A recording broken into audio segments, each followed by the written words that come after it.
एक रात की कीमत 5 करोड़। शहर के सबसे रईस लड़के ने एक गरीब विधवा महिला के सामने चेक फेंकते हुए कहा, चलो मेरे रूम पर, ये 5 करोड़ तुम्हारे हुए। सड़क पर सन्नाटा था, महिला की आंखों में आंसू थे, लेकिन तभी उस विधवा ने पलटकर एक ऐसी शर्त रख दी जिसे सुनकर उस करोड़पति लड़के के पैरों तले जमीन खिसक गई। आखिर क्या था उस झोपड़ी की दीवार पर टंगी उस पुरानी तस्वीर का राज, और क्यों वो लड़का उस गरीब औरत के पैरों में गिरकर फूट फूट कर रोने लगा? जानने के लिए वीडियो को अंत तक देखें, क्योंकि आज अमीर और गरीब की ये जंग आपकी रूह कंपा देगी। रुको, यदि आपको स्टोरी अच्छी लगी तो लाइक और कमेंट जरूर करना और चैनल को सब्सक्राइब कर लेना। चलिए कहानी शुरू करते हैं। दोस्तों, आज की ये दास्तान एक ऐसी औरत की है जिसके पास खोने के लिए कुछ नहीं था सिवाय अपनी इज्जत और अपने उसूलों के, और दूसरी तरफ एक ऐसा नौजवान जिसके पास इतना पैसा था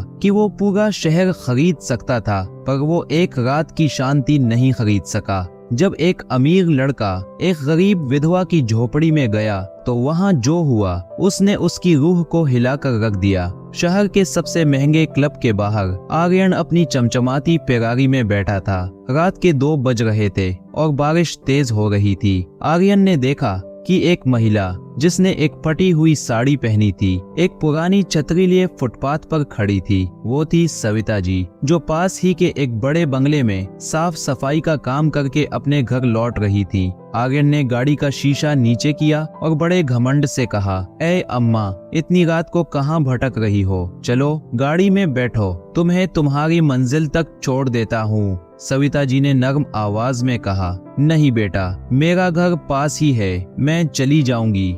आर्यन को ना सुनने की आदत नहीं थी। वो गाड़ी से उतरा और सविता जी के रास्ते में खड़ा हो गया। उसने अपनी जेब से 5,000 का एक कड़क नोट निकाला और उनके सामने लहराते हुए कहा, ये लो और चुपचाप गाड़ी में बैठो। मुझे गरीबों की मदद करना अच्छा लगता है, और वैसे भी तुम्हारी पूरी रात की कमाई से ज्यादा तो ये एक नोट है। सविता जी ने उस नोट को देखा और शांत भाव से मुस्कुराई। उन्होंने कहा, बेटा, मदद दिखावे के लिए नहीं, दिल से की जाती है, और मुझे तुम्हारे इन पैसों की जरूरत नहीं है। मेहनत की रोटी में जो स्वाद है वो इन खैरात के नोटों में नहीं। आर्यन को गुस्सा आ गया, उसकी रईसी को ठेस पहुंची थी। उसने हंसते हुए कहा, बड़ी बड़ी बातें करती हो, तुम जैसे लोग तो 500 रुपये के लिए बिक जाते हैं। तुम्हारी औकात क्या है? एक टूटी हुई झोपड़ी में रहती होगी ना, वहाँ ना बिजली होगी ना बिस्तर। सविता जी ने ठंडे दिमाग से आर्यन की आंखों में देखकर कहा,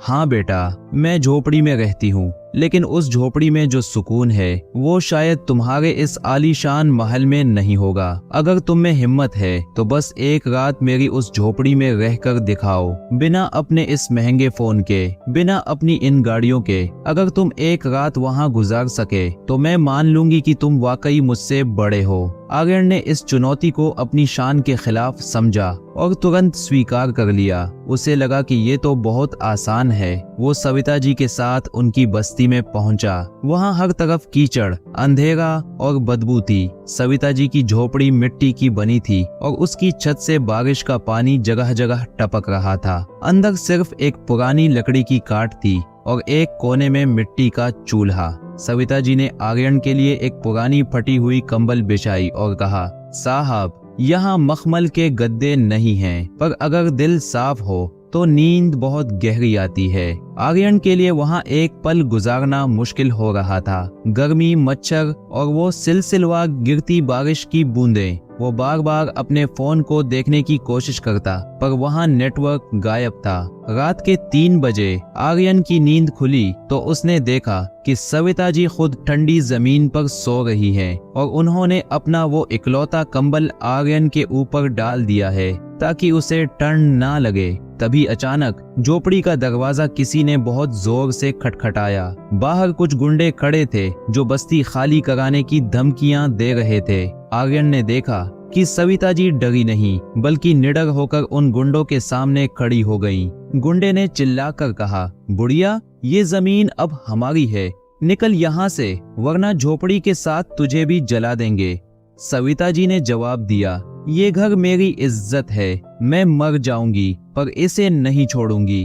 जैसे ही एक गुंडे ने सविता जी पर हाथ उठाने के लिए हाथ बढ़ाया, आर्यन की रगों में खून खौल उठा। वो बाहर निकला, लेकिन उसे याद आया कि आज उसके पास ना उसके बॉडीगार्ड्स हैं और ना ही उसकी ताकत। वो आज सिर्फ एक आम इंसान था। दोस्तों, क्या आर्यन उस रात सविता जी के घर को बचा पाया? क्या वो अमीर लड़का समझ पाया कि गरीबी में भी एक ऐसी ताकत होती है जो दौलत से नहीं खरीदी जा सकती? और उस रात आर्यन को उस दीवार पर टंगी तस्वीर में क्या दिखा जिसने उसके होश उड़ा दिए? दोस्तों, जैसे ही उस गुंडे ने सविता जी पर हाथ उठाने की कोशिश की, आर्यन के अंदर का सोया हुआ इंसान जाग उठा। उसने झपटकर गुंडे का हाथ पकड़ लिया, बिना किसी हथियार और बिना अपने बॉडीगार्ड्स के। आर्यन आज पहली बार अपनी जिद के लिए नहीं, बल्कि किसी की इज्जत के लिए लड़ रहा था। गुंडे ने उसे धक्का दिया और जोर से हंसा। अरे, ये रईसज़ादा यहाँ क्या कर रहा है? लगता है इसे भी अपनी हड्डी तोड़वानी है।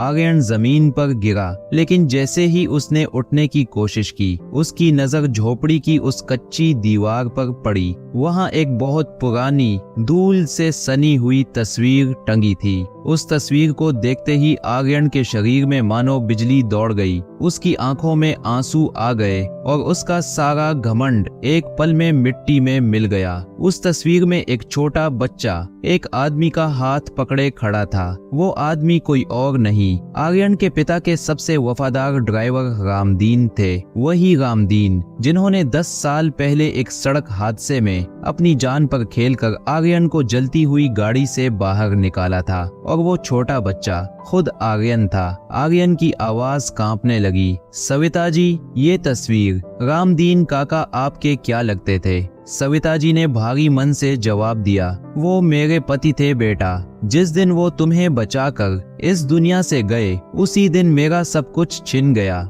मरते वक्त भी उनके हाथ में तुम्हारी ये तस्वीर थी और जबान पर तुम्हारा नाम। आर्यन के पैरों तले जमीन खिसक गई। जिसे वो मामूली गरीब औरत समझकर उसका मजाक उड़ा रहा था, उसी के पति के एहसानों की बदौलत आज आर्यन जिंदा था और करोड़ों की दौलत का मालिक बना बैठा था। उसे याद आया कि उसके पिता ने रामदीन के परिवार का ख्याल रखने का वादा किया था, लेकिन पिता की मौत के बाद आर्यन अपनी अय्याशियों में इतना अंधा हो गया कि उसने कभी मुड़कर नहीं देखा। गुंडे ने चिल्लाकर कहा, ऐ लड़के, ये ड्रामा बंद कर और हट यहाँ से, वरना इस बुढ़िया के साथ तुझे भी ठिकाने लगा देंगे। आर्यन अब वो डरपोक या घमंडी लड़का नहीं रहा था। वो शेर की तरह दहाड़ा, खबरदार, अगर एक कदम भी आगे बढ़ाया तो तुम सबको मिट्टी में मिला दूंगा। मैं आर्यन सिंघानिया हूँ और ये झोपड़ी नहीं, ये मेरे रक्षक का घर है। आर्यन ने अपनी जेब से अपना फोन निकाला।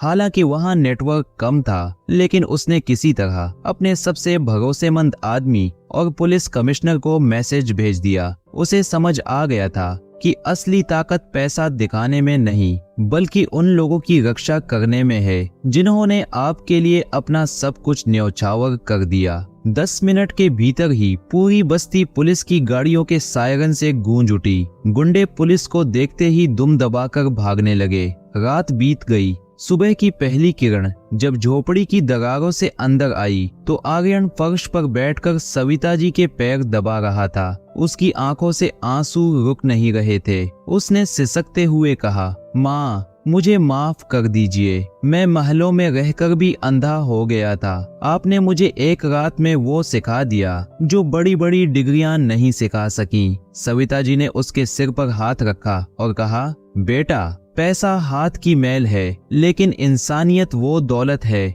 जो ऊपर वाला भी आपसे नहीं छीन सकता। आर्यन ने उसी दिन उस पूरी बस्ती के नाम एक ट्रस्ट बनाया और वहां पक्के मकान और स्कूल बनवाने का संकल्प लिया। उसने अपनी पैगारी की चाबी वहीं छोड़ी और सविता जी के हाथ की बनी सूखी रोटी खाकर सर झुकाए पैदल ही अपने घर की ओर चल पड़ा। सीख दोस्तों, कभी भी अपनी दौलत पर इतना घमंड मत करना कि आप उन लोगों को भूल जाएं जिनकी कुर्बानियों की वजह से आप आज उस मुकाम पर हैं। याद रखिए, इंसान अपनी हैसियत से नहीं बल्कि अपनी इंसानियत से बड़ा होता है।